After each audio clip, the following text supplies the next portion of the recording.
Public Sénat, avec le soutien de la Mutuelle nationale territoriale, la Mutuelle des agents des services publics locaux et Adviso Partners, cession, acquisition et transmission d'entreprises, nos territoires ont de la valeur, vous présente le Journal des territoires.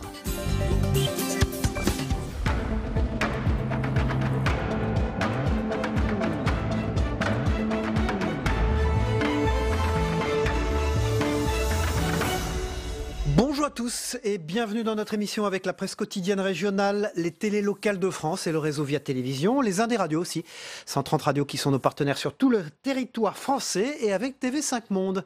3 parties dans cette émission. Dans un instant, je vais vous présenter le JT des territoires. Et puis après la météo, c'est le territoire d'info et l'invité politique ce matin, c'est la tête de liste du Parti communiste aux européennes, Yann Brossa, qui sera notre invité en direct sur ce plateau. Enfin, 3e partie de l'émission avec l'actualité politique et parlementaire. Tout de suite, c'est le JT des territoires et je vous y retrouve dans un instant. À tout de suite. Pour commencer ce journal, un acte 11 des Gilets jaunes est en préparation pour ce week-end, vous le savez, et la crainte de nouveaux affrontements avec la police ressurgit. Dans ce contexte, des caméras piétons seront mises à disposition des policiers. Un décret va bientôt les rendre obligatoires dans les zones de sécurité prioritaires. Depuis le 1er janvier à Troyes, c'est le cas. La police nationale a à sa disposition 21 caméras piétons. Plus d'explications avec ce reportage de notre partenaire Canal 32 sur place. Au commissariat de Troyes, les policiers ont depuis le 1er janvier 21 caméras supplémentaires à disposition. Particularité, celle-ci se porte au niveau de la poitrine. La caméra se fixe sur un harnais. Dès l'instant où il l'a mise en action, la caméra donc est active et elle filme en continu ce qui se trouve donc face à son objectif. Les caméras sont équipées d'un dispositif nuit.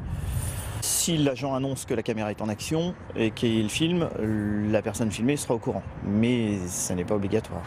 Simplement, la personne qui se trouve en face du personnel qui est équipé de la caméra peut se douter que la caméra est en action. Les policiers peuvent utiliser ces caméras piétons sur tout lieu, public ou privé, et à tout moment, sans l'accord des personnes filmées. Un bouton permet de mémoriser un moment particulier de l'enregistrement. Leur usage se fait sur la base du volontariat. Je l'ai essayé 2 fois, une fois sur un contrôle routier, une fois sur une intervention, je sais plus, c'était un tapage nocturne.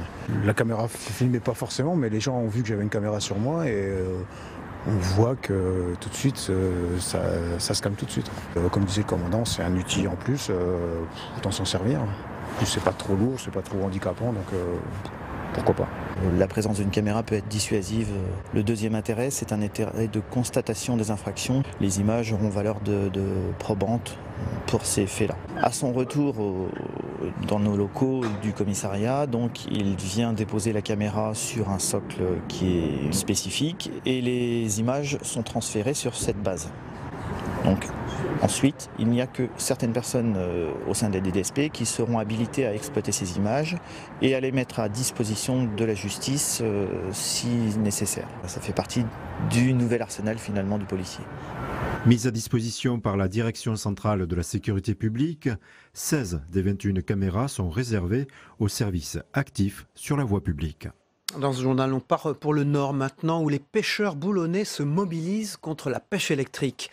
Depuis plus d'1 an, les négociations sur la pêche électrique n'ont toujours pas abouti à une interdiction européenne de cette méthode de pêche contestée.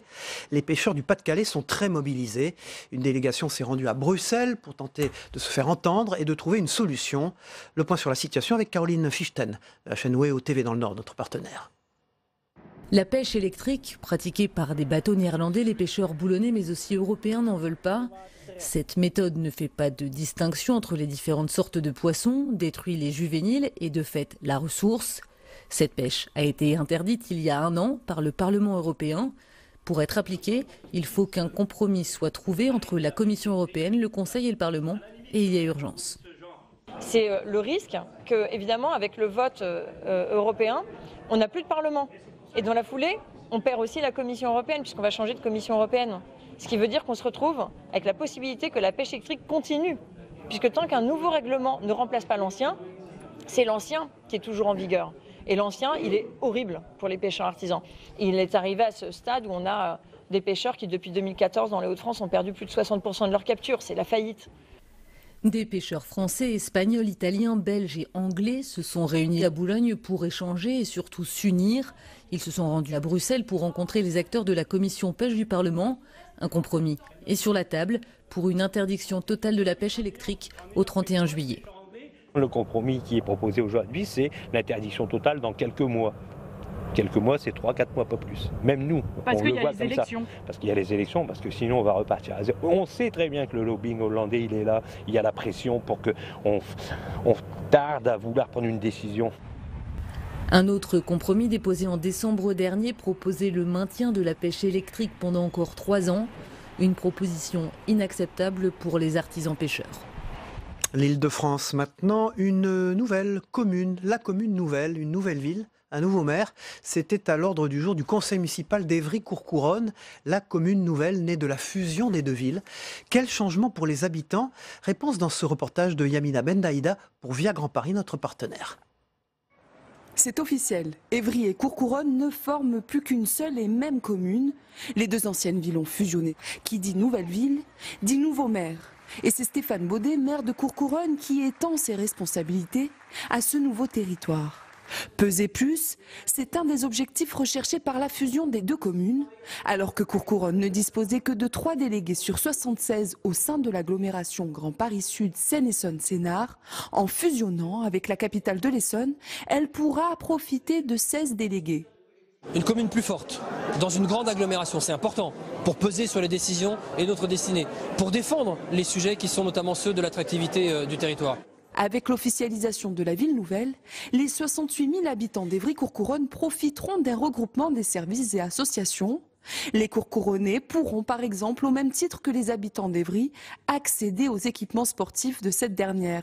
Du côté de la fiscalité, la commune opte pour un lissage des taux sur 12 ans. Les taux de Courcouronnes étaient plus élevés que ceux d'Évry. Ce sont les taux de Courcouronnes qui vont descendre jusqu'à ceux d'Évry, sans augmenter ceux d'Évry. Et donc par conséquent, c'est une baisse de fiscalité pour les anciens Courcouronnais de 12 ans de suite. Alors que la fusion des deux communes essonniennes relève d'une évidence pour certains, pour l'opposante France Insoumise Farida Amrani, l'acte est antidémocratique. J'aurais aimé justement que la population choisisse, ni moi, ni aucun autre élu. Que la population donne son avis et choisisse. Et c'est ça que je regrette. La nouvelle commune garde les conseillers des deux anciennes municipalités. Elle compte 76 conseillers jusqu'aux prochaines élections municipales en 2020. Ce n'est pas le feu que vous allez allumer, mais bien la lumière. Et si vous passiez vous-même aussi à l'éclairage intelligent, la commune de Neufchâteau dans les Vosges s'est dotée du système d'éclairage intelligent appelé City Touch. On peut l'actionner directement par smartphone, ordinateur ou tablette. Il agit sur l'intensité et donc le coût de l'éclairage public. Les détails avec Vosges Télévisions. Varier l'intensité de l'éclairage public d'un quartier à l'autre ou même le cas échéant d'un lampadaire à l'autre, c'est ce que permet City Touch, système d'éclairage intelligent dont est en train de se doter la ville de Neufchâteau. C'est un système de gestion de l'éclairage public par un système connecté, des luminaires qui ont équipé d'une balise GPRS et qui communiquent avec un logiciel. Depuis notre siège de l'entreprise à Épinal, monsieur le maire nous appelle. Il a une demande particulière pour une manifestation dans un quartier. On peut sélectionner les luminaires de ce quartier. Donc là, nous, on a le luminaire qui est à 100%. Je vais le descendre, par exemple, à 50%.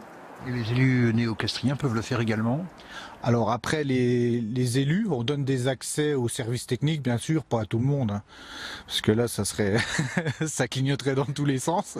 Un système pour lequel la municipalité a donc décidé d'engager, dans le cadre d'un contrat de performance modulable en fonction des subventions et de sa capacité de financement, 2,4 millions d'euros sur 12 ans pour remplacer la presque totalité de son parc d'éclairage, jugé après audit dans un état de vétusté avancé.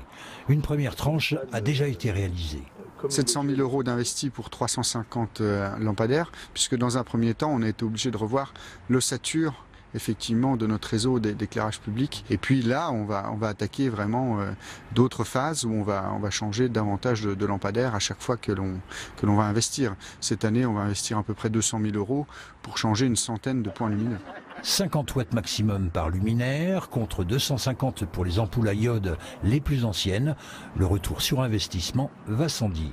On va être sur 65% d'économie de la consommation d'électricité et des économies aussi importantes, parce qu'on va être sur 58% de la facture en moins. Contrairement à d'autres, la municipalité néo-castrienne a fait le choix de maintenir l'éclairage de ses rues durant la nuit. Une lumière, dit-elle, rassurante pour les uns et dissuasive pour d'autres. Quand la technologie nous vient en aide, des casques de réalité virtuelle pour le bien-être des personnes âgées. Ils ne sont plus réservés qu'aux joueurs de jeux vidéo. Dans les Côtes-d'Armor, une maison de retraite propose ce type de casque à ses résidents. Cela permet de diminuer le stress et d'apaiser les angoisses des personnes âgées. Reportage sur place de Mathilde Kemener de la chaîne TBO en Bretagne. On peut faire le Louvre si vous n'y avez jamais été. Jamais, non, jamais. Ah bon, bah alors c'est parti pour le Louvre, Marie. Grâce à la réalité virtuelle projetée dans ce casque, cette résidente de 93 ans visite le Louvre. Elle peut bouger son corps pour voir ce qui l'entoure. Pour cette séance, elle avait demandé des vidéos de Paris. Auparavant, elle est allée sur l'île de la Réunion et elle est retournée sur l'île de Bréa. L'île de Bréa, je n'avais pas vu, je m'occupais du petit, on a mangé des casseroles sur la plage, et on est resté sur la plage pratiquement quand on y a été. Alors. Là, j'ai mieux vu, quoi, maintenant, en réalité. Le dispositif permet aux résidents de l'établissement d'hébergement pour personnes âgées dépendantes, l'EHPAD de Tréguier, de sortir de ces 4 murs et de tester de nouvelles activités. Allez, c'est parti pour le saut en parachute. Il y a des résidents qui venaient à chaque fois, toutes les séances, pour les remettre. Il y a des résidents qui ont fait, je sais pas, 30 sauts. Ils sont très amusés, en fait. C'est les barrières, c'est nous qui nous les mettons, et c'est pas eux, ils sont très ouverts. C'est super sympa. Pendant 3 mois, à la demande de l'entreprise qui a conçu le concept, un laboratoire à Rennes a réalisé une série de tests et les résultats sont concluants. Globalement, il y a moins de stress. Des personnes qui avaient des phases d'angoisse, notamment le soir, on arrivait à passer ces phases d'angoisse par une utilisation assez courte qui permettait de se concentrer sur autre chose et du coup on n'arrivait pas à la scène de crise, d'hystérie qui peut être liée des fois à très, très fortes angoisses. Début 2019, la commercialisation sera lancée. À Tréguier, résidents comme soignants sont déjà conquis. Formidable. Voilà, dans un instant, c'est les unes de la presse quotidienne régionale. On poursuit ensuite avec le Club de la presse. On parlera évidemment d'Emmanuel Macron qui se rend dans la Drôme aujourd'hui et Pascal Jalabert est sur ce plateau. A tout de suite. Ce sont les unes de la presse quotidienne régionale et nationale. D'ailleurs, bonjour Saveria. Ce matin, on démarre avec la une du Dauphiné libéré. C'est Emmanuel Macron qui est dans la Drôme, je le disais. Nouveau déplacement d'Emmanuel Macron aujourd'hui dans la Drôme. Nouveau déplacement, nouveau format. Le chef de l'État va déjeuner à la préfecture de Valence avec des élus après une rencontre en tête-à-tête avec le président des Républicains Laurent Wauquiez. Dans ce département rural, le mouvement des Gilets jaunes est très suivi. Ils sont très mobilisés. Les 60 élus attendent donc de pied ferme le président pour débattre. Et la prime d'activité est à la une du Courrier Picard, un des journaux du groupe Rossel ce matin. L'annonce d'une revalorisation de la prime d'activité a provoqué une explosion des demandes suite aux annonces du président en décembre. La caisse d'allocation familiale a enregistré 7 millions de simulations sur la prime d'activité. Avant les annonces du 10 décembre, elle bénéficiait à 5 600 000 personnes pour un montant moyen de 160 € par mois. 1 million de ménages supplémentaires pourraient désormais en bénéficier depuis début janvier. 7 millions de simulations ont été enregistrées. Au total, 450 000 demandes ont été formulées. C'est énorme. Effectivement, c'est énorme. À la une du Télégramme, on arrive de Bretagne avec le JT, on y retourne. Ce sont les enquêtes publiques, le test qui fâche en Bretagne. Simplification administrative ou atteinte à la démocratie participative. Le gouvernement vient de publier un décret qui permet de remplacer l'enquête publique par une consultation du public sur Internet. Le dispositif va être testé en Bretagne. Il pourra concerner des projets à fort impact environnemental. L'objectif affiché, bien sûr, c'est de réduire les lourdeurs administratives. 2 régions ont donc été choisies, la Bretagne et les Hauts-de-France. Voilà, à la une maintenant du Maine libre. C'est le drame de l'homophobie. Les victimes qui parlent ce matin. Voilà, ce sont des victimes qui s'expriment parce qu'ils sont homosexuels. Ces Sartois subissent régulièrement des insultes et des coups. Pour que cela cesse, pour que l'impunité cesse, ils décident aujourd'hui de témoigner à visage découvert, des témoignages à lire ce matin donc dans votre quotidien. Et là, c'est assez triste. D'ailleurs, c'était la une de Libération, mais Libération Champagne.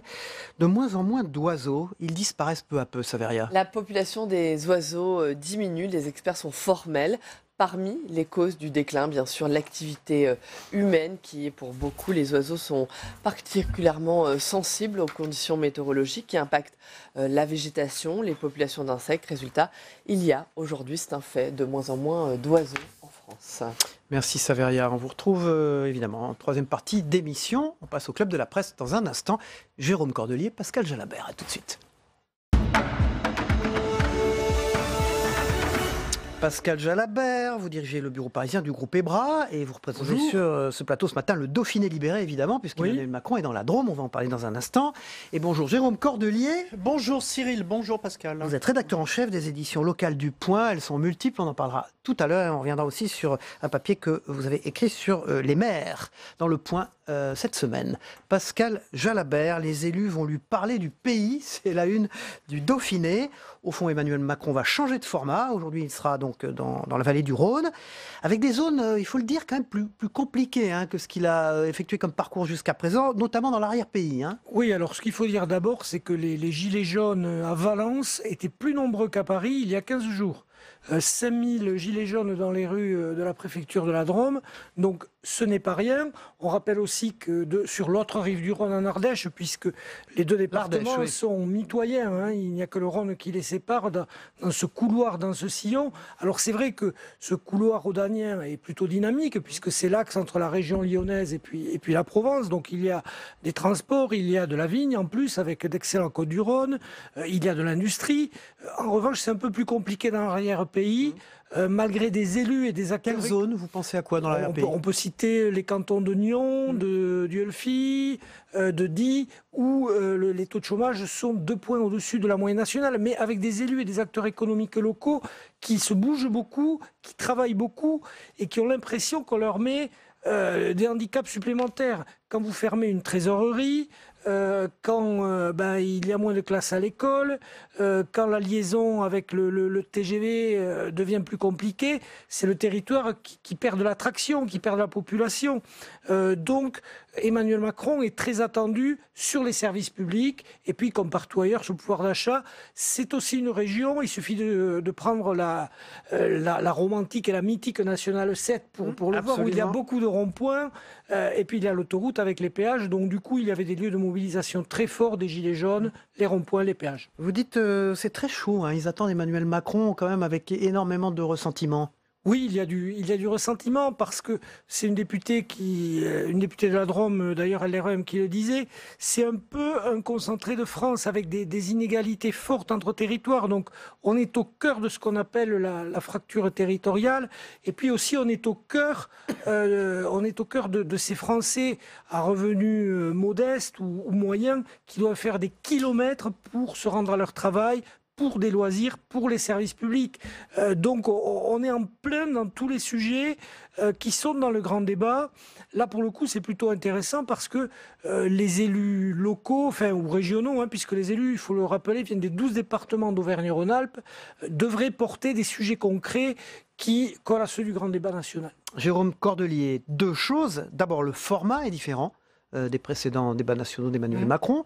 Il va donc déjeuner avec des maires et ensuite visite, pas surprise, parce que c'est la courtoisie, comment on dit, républicaine qui le veut, Laurent Wauquiez, le président de la région Auvergne-Rhône-Alpes, mais là c'est vrai que l'Élysée le met plus en avant, parce que par exemple Hervé Morin était aussi au grand Bourte-Boult, et donc et on l'a pas mis comme ça en vedette. Donc on sent, vous savez, on dit souvent il faut que les gens au pouvoir se choisissent leur opposant. Et bien là, c'est un peu l'impression qu'on a. C'est-à-dire que Emmanuel Macron... Vous voulez dire que l'Élysée a médiatisé la rencontre future avec Laurent Wauquiez? Oui, il médiatise tout en disant que c'est à huis clos, donc il n'y aura pas de photos. Alors que ça aurait pu servir davantage, je pense, Laurent Wauquiez. Un petit selfie, non? Et puis peut-être, on est dans une période de communication, parce que même le fait de dire que c'est à huis clos, c'est aussi un moyen de communiquer. Donc, et puis, vous dites le format change. Oui. Évidemment, il faut créer l'événement. Donc il faut que le format change, parce qu'on ne va pas avoir des marathons. 7 heures devant des maires, c'est un événement, il aurait pu le rééditer. Oui, voilà, mais vous savez, si ça continue tout le temps, si on fait 7 heures de marathon toutes les semaines, ça va lasser forcément. Donc il faut changer un peu, retrouver, et puis il faut... Surtout, qu'est-ce que fait Emmanuel Macron actuellement ? Il essaie de retrouver la dynamique de sa campagne. Il essaie de retrouver le contact direct, on en parlera après, avec le pays, le contact sans filtre, comme il dit. Et donc, pour créer la dynamique, il faut créer l'événement. Il faut montrer qu'on est, que c'est lui qui crée l'événement et qui impose son tempo. Pascal Jalbert. Oui, pour Laurent Wauquiez, c'est un peu compliqué, parce que s'il avait refusé, il serait rangé aux côtés de Mme Le Pen et de M. Mélenchon, qui refusent toute participation. Et en acceptant, il s'oppose à la critique, justement, du RN et de la France Insoumise, et puis de quelques gens qui disent, voyez, vous allez discuter parce que ça fait 30 ans que vous faites la même politique que lui. Donc c'est un peu compliqué pour lui. Une critique qui est pas très recevable, puisqu'il est président de la région. Il est président de la région. Après, c'est républicain que Emmanuel Macron aille voir les présidents de région. Justement, Pascal Jalbert. Il remonte dans les sondages, il faut observer ça. Emmanuel Macron est dans une phase de légère reprise dans les sondages. Excellent sondage hier, quand même. Voilà, excellent sondage hier. Le Rassemblement national. Et puis cerise sur le gâteau, s'il y a une liste Gilets jaunes, il ne sera pas perdant. Un mot, Pascal Jalabert, sur la cote de Laurent Wauquiez comme président de région Auvergne-Rhône-Alpes. Il est bien perçu, Laurent Wauquiez, dans sa région? Alors écoutez, évidemment, il a une opposition très forte et il est aussi très clivant, parce que le personnage est comme ça. C'est vrai que là, il pâtit un peu du mélange du Laurent Wauquiez national avec le Laurent Wauquiez régional.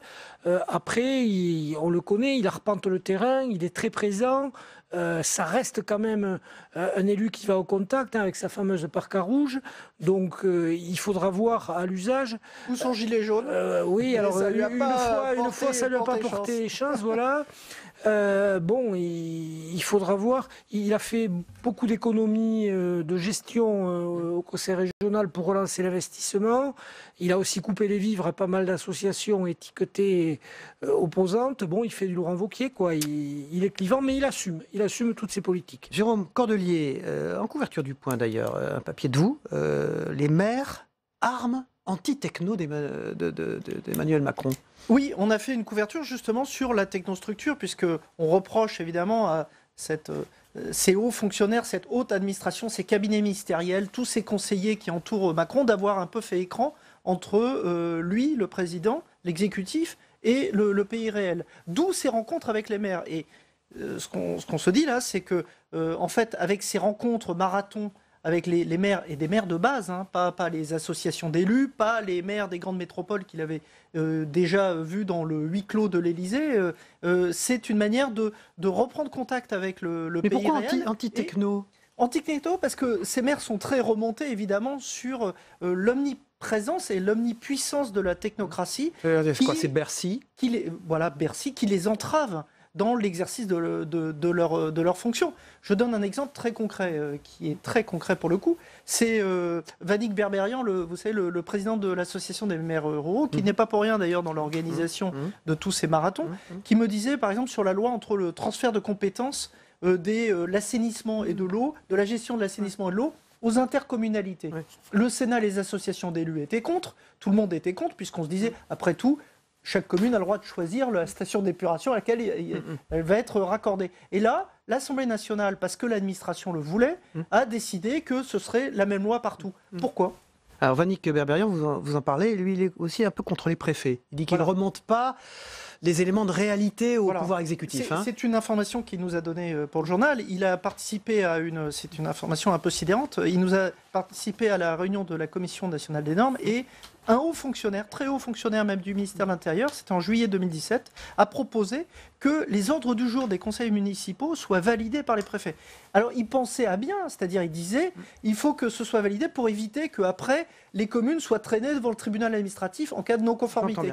Mais évidemment, c'était un contrôle a priori des conseils municipaux, donc c'est inimaginable dans un État républicain comme le nôtre. Pascal Jalbert. Oui, de toute façon, le maire, c'est l'élu le plus connu.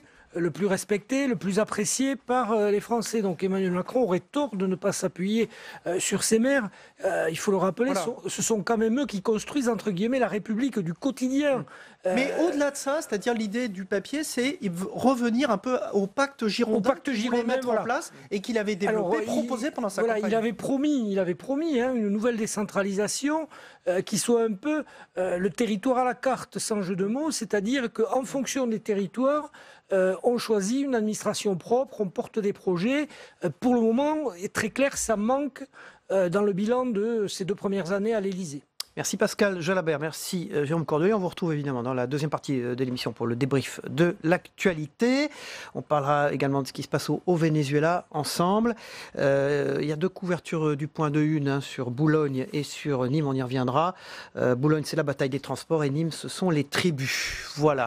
Merci Jérôme Cordelier. On les voit d'ailleurs pendant que je parle. On va passer à la météo des territoires. Le temps qu'il fait en France et dans les territoires français, d'Amérique, du Pacifique, des Caraïbes, de l'océan Indien. C'est une particularité de cette émission de vous présenter le temps qu'il fait également dans ces territoires français. On se retrouve après, à tout de suite. La météo vous est présentée par l'Assemblée des départements de France.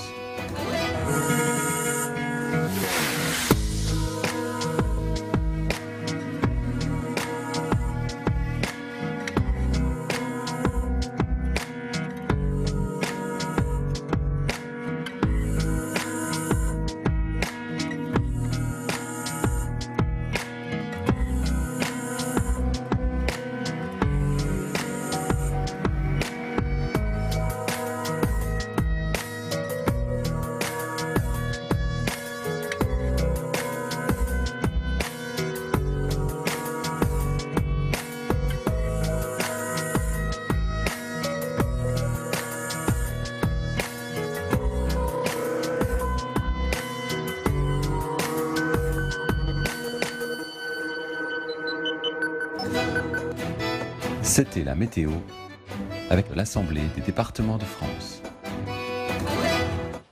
Voilà, on va passer aux Zap Monde de TV5 Monde, ce que vous devez retenir de ce qui s'est passé dans le monde ces dernières heures, avant de retrouver l'invité politique de territoire d'Info, Yann Brossa, le leader des communistes aux élections européennes. On va passer maintenant tout de suite au Venezuela. C'est le président du Parlement qui s'autoproclame président en exercice contre le président Maduro, et il est soutenu par les États-Unis et Donald Trump. On se retrouve tout de suite. Public Sénat, avec le soutien de la Mutuelle nationale territoriale, la Mutuelle des agents des services publics locaux et Adviso Partners, cession, acquisition et transmission d'entreprises, nos territoires ont de la valeur, vous ont présenté le Journal des territoires.